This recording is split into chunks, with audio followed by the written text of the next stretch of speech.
Hi, this is Madam Pamita, and I hope you enjoy this clip from my Live Magic Q&A. If you'd like to see the full recording of the Live Magic Q&A, you can do so. All you have to do is be a part of my coven. And to do that, all you have to do is click the link below or go to patreon.com/Madam Pamita. I hope you become a part of my coven and enjoy this clip. Joanna says, "Hello, Madam Pamita. My question is, my baby's son's father died. What would you recommend to get through this process?" Boy, that's a good one. I mean, it's a good question, but it's not a happy time, of course. This is a very challenging time. Grief. We're going to talk about grief now. So grief is interesting especially when you're losing someone. Grief, though, can come around from all kinds of things. It can come around from losing a job or losing a friendship, or losing a relationship. It doesn't have to be just death that creates grief, but of course, grief comes from losing a person in your life, and this can be really, really challenging. The grief journey is something that I have found. I've been through it. I've lost both my parents. I lost my brother. I mean, I've lost people in my life in the last decade, or more. For my mom, it was a little bit longer than a decade. But that grief journey is something that no one can go through it with you. You have to go through it. I mean, they can go through it, walk beside you, but you're the one experiencing it. And no two grief journeys are alike. They really are not alike. They are and it's kind of almost like you have to find your way in that through that grief, but you can have people walk beside you, but they can't walk it for you. That's what I mean when I say you have to do it. When you're going on a grief journey, you're walking that journey, and it's a path you have to walk. But you can have support of people around you. And you can, of course, have support of magic.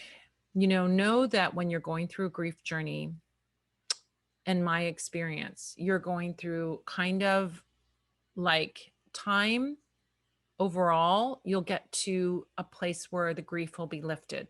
So, as heavy as the grief feels right now, you're not going to feel this heavy forever. That's one thing to keep in mind. Whenever we're dealing with emotions that are hard, heavy emotions, depression, sadness, grief, and so on, it's really good to remind yourself that you aren't going to feel this way forever. You're not going to feel this way. It's going to get better. And I think that's an important thing to keep in mind. So even when you're dealing with clinical depression, just to remind yourself, I'm not going to feel this bad. I'm not going to feel this bad forever. I'm going to have some breakthrough or feel better. I'll feel better at some point. Tomorrow, when I wake up the next day, something will break through and you will feel better. Your grief journey is going to feel like this. This is my experience, but again, everybody's experience is different. It's like it gets better over time, but it's kind of like this. It's not a straight line. Like today you feel bad and then you feel a little bit better the next day, a little bit better the next day. It doesn't, my experience is it doesn't go like that. It's kind of like you feel good and then you have a slump and then you feel better and then you have a slump. But just know that as you're going on those waves, that it's actually getting better over time, right? So I think keeping that in mind and having that in mind, that as you process this grief, you're going to feel better over time, and that can help. Just knowing that the heaviness, the pain, and all that you're feeling right now is not how you're always going to feel. All right, that's the first thing to keep and to know. Second of all, what's very helpful, I find, is cleansing, doing a cleanse. When I say doing a cleanse, I don't mean diet cleanse. Some people, I'm on a cleanse, not that kind of cleanse. I mean doing spiritual cleansing. A great way to do that, super simple, is saltwater baths. I mean, the simplest thing in the world. Get some salt, get in a bathtub, or get some salt water in the shower and pour it over yourself. And it seems to lift that heavy energy. It seems to wash some of it away. Where else do we find salt water? Tears, right? So cry, allow yourself to cry. This is scientifically proven, is that tears have stress hormones in them and they release the stress hormone. So when you cry, you're actually relieving the stress. So allow yourself the space to cry. If you live near salt water, an ocean, go for a dip in the ocean. That's a beautiful healing thing to do. Salt water. Salt water is what we, when we're in the womb, is what we're surrounded by. It's like going back to your mama when you work with salt water. So, the very first thing I would recommend is working with salt water, just letting that water flow, letting it go and letting it flow. So, cry, wash yourself with salt water in the shower by pouring a basin of salt water over yourself, or by taking a bath in water that you put Epsom salt, sea salt, or regular, even table salt will be fine in that water, to give yourself a cleanse and to give yourself some relief.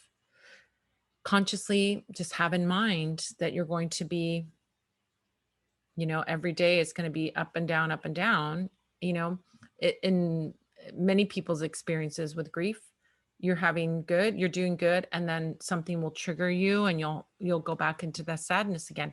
But it does lift over time. It does lift over time. So you have to, make your way through it. Last practical thing, call in your friends, call in your family, call in the people that you're close to. Talk about what you're experiencing, share with them, tell stories. If you have someone that knew him as well, talk with them, have stories, share stories. That always helps too, just talking things out. Therapy is good too, that's a very practical thing, but we can't always find the time for therapy or have the resources, or and now it's really hard to find a therapist. Everybody's in, if you're through your medical program, it's not the easiest thing in the world to do. So talk with your friends and family, talk about it when you feel ready to talk about it.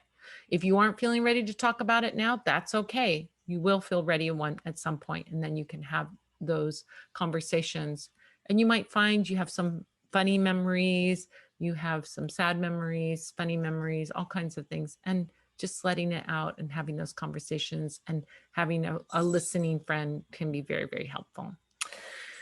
I'm holding you close in my heart at this time. Oh, and I should share one last thing too. For all of you guys, we have a community altar at the Parlor of Wonders. It doesn't cost anything. If you have somebody that you'd like to have us put on the altar to give blessings, protection, prayer, so on, right? You can send their name. You can send a petition. You can send a little photograph or whatever, print a photograph off the computer or whatever, and we'll put it up on the altar. You can find it if you look under services. You go to Parlor of Wonders, services, go to free community altar. It doesn't cost anything. Just send it in the mail to us and we'll put it up on the altar. Okay. All right. I'm holding you in my heart. And that's a great way for us to also keep his spirit going. There's lots with the spirit, in their transition. It's said that, in a lot of traditions, Slavic tradition and a lot of other traditions, that there's 40 days where that spirit is finding their way. And then on the 40th day, they go into that spirit realm. There's a transition period for a spirit. And so you can speak well of that spirit. You can honor them on your altar, make a little altar to them. That helps too. I did that with my brother. I had a 40-day altar going for him. So, these are things that you can do to process that. That could be very helpful. So, yeah.